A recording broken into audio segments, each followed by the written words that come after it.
it's nice to be back at a place. It's always nice to be back at a place that he won, and especially a golf course where I really performed well all week in 2022. So it's quite a different title defense, as it's not playing the same time of the year and 16 months later. But I am happy to be back and looking forward to playing some good golf this week. I didn't have the result I wanted last week coming into my title defense. I missed the cut at the Valspar last week, and 45th at the Players. So not the best finishes that I would have liked, but I've been working hard at my game. I'm as strong as I've ever been as far as getting in the gym and doing the work. So I know at some point the results will come. The work is there, and the body of work is there, and I just know sometimes you go through spurts where you just don't score it nearly as well as when you do at other times throughout the season. So, but hopefully this week I can spark a nice run. I wouldn't say different mindset, but I have more obligations this week than than I would on a normal week. And also I have great memories on the golf course, so that'll just help. Yeah, I think it definitely can add to the pressure. I guess being a champion at a place, people can expect you to always play well there, so there's that added pressure. But I've been fortunate to have to try to defend a few titles over the last couple years, and so at least I'm starting to become a little bit more familiar with how it feels to defend a tournament, and hopefully I have a nice title defense this week. Yeah, I'm in the gym more often than I've ever been. And the numbers have shown me this year, my speed is up. I think I'm 4th on ball speed or swing speed this year, which is, for me, I haven't been that high since really my first couple years on tour. So for me, it's paying off. It hasn't paid off in results yet, but again, the work is there, and I know at some point, it's how the game is. At some point you start getting results, and that turns into more confidence and hopefully better results more often. So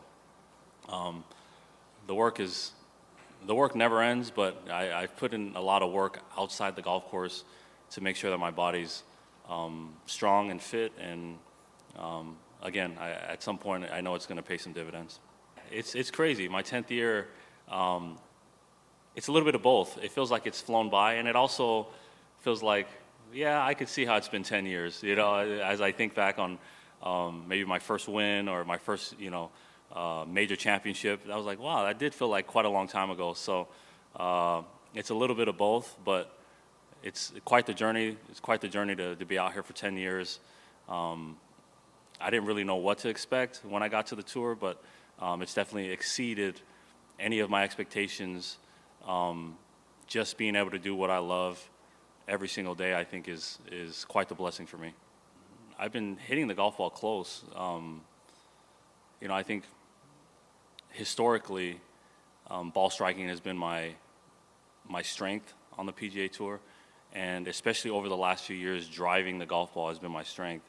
And I would say this year I haven't driven the golf ball nearly as well as I have in the years in the past, and so I'm not hitting as many fairways. So then my ball striking just hasn't been as good as I need it to be. My putting's across the board a lot better, and I feel a lot better with the putter in my hand. And again, it's one of those things where so far up to this point, I think I've played either 8 or 9 events. So still a big enough sample size to know what I need to work on and what I'm doing, but still a small sample size compared to what a full season looks like. So I'm optimistic that good things are going to happen soon, and hopefully I spark that this week. I absolutely love it. I grew up playing on a mini golf course, a par 3, next to an executive course back in Salt Lake City, and I love that we're playing on a public golf course. I think it's important to do that on the PGA Tour, and then the locals have an opportunity to play the same golf course that we're playing, see the shots maybe that we hit, and have access to the same golf course that we play. So I think it's quite special that we're playing here this week, and hopefully this golf tournament's hosted here for many years to come. Yeah, so just a quick Scottie Scheffler story. The first time I ever played with Scottie, I didn't really know who he was. He was a rookie on the PGA Tour, and I played with him at TPC Boston. This was in I think 17 or 18 was his rookie year. And we're playing together, and after 9 holes, I think he shoots like 7 under or whatever. And I'm not really paying attention, kind of focused on my own game. And we get to number 17, and he makes another birdie. And I look over to my caddy. I'm like, man, this guy's got to be 8 or 9 under, And my caddy's like, how about 11, So anyways, he birdies the last hole to shoot 59. I was playing with him. And that was the first time I heard of him. It was the first time that I played with him. So, that gave you an idea. Maybe not the first time I've heard of him, but I vaguely knew who he was. Coming from the Korn Ferry Tour, I knew he was a good player. But anyways, that was the first time I played with Scotty. He shot a 59 at TPC Boston, and I knew he was special from that moment on. Being teammates with him on some of these Ryder Cup and President's Cup teams over the last few years, gotten to know him, have played together a handful of times with him.